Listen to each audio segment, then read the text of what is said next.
Did you know that John Lennon was a rebel long before the Beatles? John Lennon, the man who would later change the face of music, wasn't always the quiet genius we know today. In fact, back in school, he was a total nightmare. At Quarrybank High School, Lennon was the epitome of a troublemaker. His teachers couldn't stand him.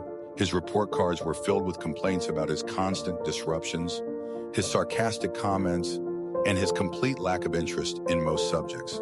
But Lennon didn't care about their criticism.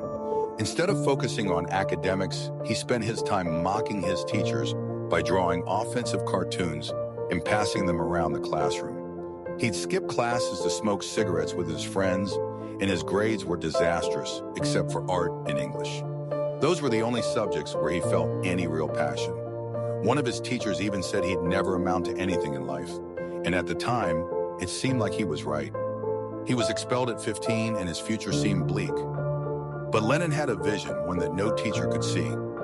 That rebellious streak didn't vanish when he left school. In fact, it fueled his creativity and passion for music. The same attitude that made him clash with authority turned into the boldness that would drive him to write some of the most influential songs in history. So, while the world may have written him off as a failure at 15, Lennon proved that sometimes the troublemakers, the ones who don't fit into the traditional mold, are the ones who end up changing the world.